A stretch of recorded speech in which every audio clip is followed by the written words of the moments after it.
రాష్ట్రంలో ఎన్నికలైన నాటి నుంచి ఇప్పటి వరకు కూడా జరుగుతున్న చర్చ ఏమైనా ఉందంటే ఈ ప్రభుత్వం ఎలా గెలిచింది, కూటమి ప్రభుత్వం ఈవీఎంలను ట్యాంపరింగ్ చేయడం ద్వారానే గెలిచింది. కాబట్టి ఆంధ్రప్రదేశ్లో మిగిలిన రాష్ట్రాలతో పోలితే ఆంధ్రప్రదేశ్లో కూడా తీవ్ర అన్యాయం జరిగింది. ఆ అన్యాయం ఎలక్షన్ కమిషన్ చేసింది. కాబట్టి ఎలక్షన్ కమిషన్ కుమ్మక్కై ఇలాగా కొన్ని రాష్ట్రాల్లో మాత్రం తప్పులు తరగడం జరిగింది. కాబట్టి ఏదైతే ఎస్ఓపి సిస్టమ్ ఉందో ఆ సిస్టమ్ ఆ విధానమే తప్పు.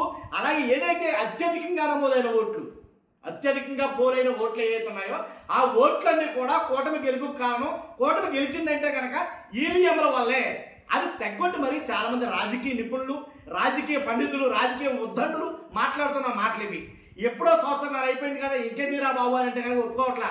ఓట్ ఫర్ డెమోక్రసీ అనే ఒక స్వచ్ఛంద సంస్థ ఏంటి ఎక్కడికినా అస్తమాను ఇదే దీని మీదే ఏంటి వారు చిన్న యుద్ధం చేస్తుంది. అలాగే పక్క నుంచేమో రాహుల్ గాంధీ గారు.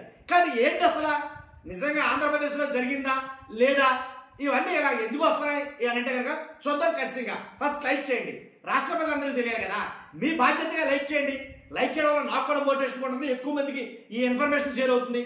లైక్ చేసిన తర్వాత మీ అమూల్యమైన అభిప్రాయాన్ని కామెంట్ రూపంలో తెలియజేయండి. ఎందుకంటే ఖచ్చితంగా 12 లక్షల సుమారు చిల్లర ఓట్లు ఎక్కువగా నమోదయ్యాయి. ఆ ఎక్కువగా ఏదైతే ఎక్కువ కౌంటింగ్లో వచ్చినాయో ఆ కౌంట్ చేసిన ఎక్కువ ఉన్న ఓట్లన్నీ కూడా కూటమి ప్రభుత్వం పడ్డాయి అని పెద్ద పెద్ద వాళ్ళు, లాయర్లు కానించి అడ్వకేట్లు ఏంటి, రాజకీయ నిపుణులు ఏంటి, పండితులు ఏంటి, రాజకీయ విశ్లేషకులు ఏంటి, అనలిస్టులు ఏంటి, మొత్తం వాళ్ళ వేళ కాదు, మొత్తం ఒకే బాట మీద మాట్లాడతారు.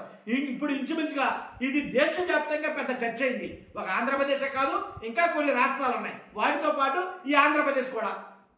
కాబట్టి ఇంకా ఏంటంటే కనుక ఓట్ ఫర్ డెమోక్రసీ ఇంకా పెద్ద చర్చ ఏంటంటే ఈ ఓట్ ఫర్ డెమోక్రసీ అని కొన్ని నిజాలు బయటపడుతుంది. ఏంటంటే ఆంధ్రప్రదేశ్లో ఎక్కువగా పోలైన ఓట్లు అవి అసలు అది సరైన విధానమే కాదు.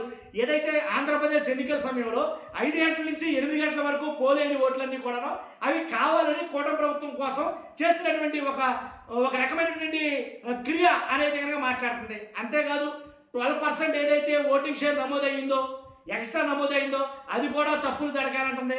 ఎస్ఓపి విధానమే తప్పు అంటుంది. దీని నిమిత్తం కోర్టుకు వెళ్ళింది. అలాగే ఈవీఎం ఛార్జీని పెరగడం, ఏదైతే 8% ఉండాల్సిన ఈవీఎం ఛార్జింగ్ ఏంటి అంత ఎలక్షన్ అయిన తర్వాత రిజల్ట్ డే రోజులు చూస్తే అది 12%గా మారిందని.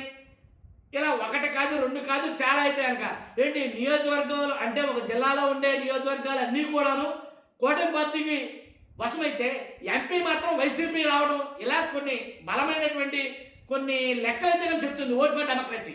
ఇన్ని చెప్పినా ఎవరిని మాట్లాడినా ఈవీఎం ప్రభుత్వం అని ఎంతమంది గోలు పెట్టినా, ఓ పక్క నుంచి కోర్టు ఈసీకి చివాట్లు పెట్టినా, ఓ పక్కన ఓట్ ఫర్ డెమోక్రసీ అనే సంస్థ దాడులు ఎలా అంటే కొన్ని మాటలు యుద్ధం చేస్తుంది.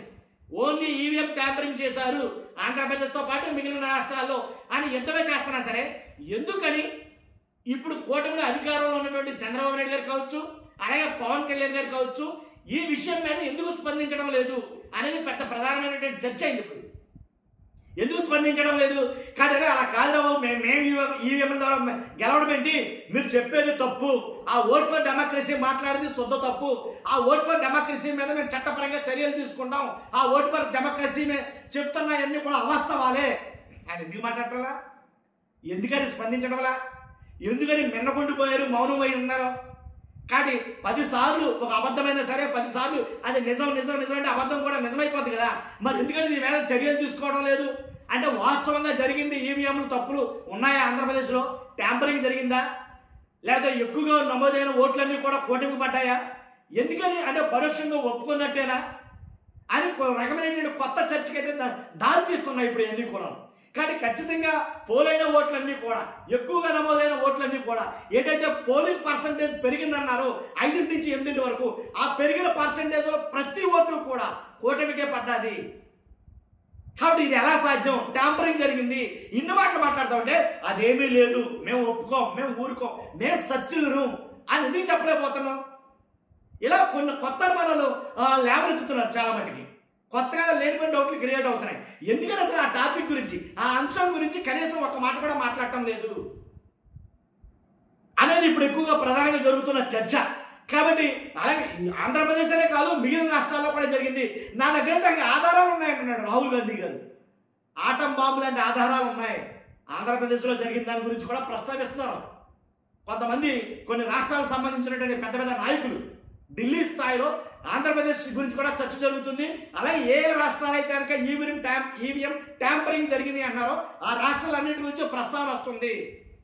ఆంధ్రప్రదేశ్ చెందినటువంటి ఒక సీనియర్ పొలిటీషియన్ దీంట్లో ఎక్కువగా ప్రధాన పాత్రధారుడు అన్నట్టుగా రీసెంట్గా ఒక మినిస్టర్ మాట్లాడడం, అవుట్ ఆఫ్ స్టేట్ మినిస్టర్. కానీ ఇవన్నీ కూడా ఏంటంటే ఎందుకు ఆ మౌనం వెనక అర్థం ఏంటి, ఆ మౌనం అంగీకారమా అన్నట్టుగా ఒక చర్చకైతే దారితీస్తుంది ఇది. కానీ మీరేమంటున్నారు? ఖచ్చితంగా నిజంగా ఇది వాస్తవం అంటారా? అంటే ఆంధ్రప్రదేశ్లో ఎన్నికలు ఈ రకంగానే జరిగాయా? ఆంధ్రప్రదేశ్లో ప్రభుత్వం ఈ రకంగానే ఎంపికయిందా? ఎందుకని ఎవరో నోరు మెదపడం లేదు అని ఒక ప్రధానమైన చర్చ అయితే లేదుందండి. చూద్దాం మరి ఇది చిలికి గాలి వల్ల మారి ఎక్కడ దాకా వెళ్తాదో. నా దగ్గర ఆటం బాంబు లాంటి ఆధారాలు ఉన్నాయన్న రాహుల్ గాంధీ గారు దీన్ని తీసుకెళ్లి ఎక్కడ వదిలి పెడతారేంటో చూద్దాం. చూస్తున్నా మీరు అందరం ఫస్ట్ లైక్ చేయండి. నిజాలు అందరికీ తెలియాలి కదా, లైక్ చేయండి మీ బాధ్యత. కొత్త మన ఛానల్స్తో పక్కాగా సబ్స్క్రైబ్ చేయండి. మీ అమూల్యమైన ఫ్రెండ్ కామెంట్ రూపంలో తెలియజేయండి. Thank you.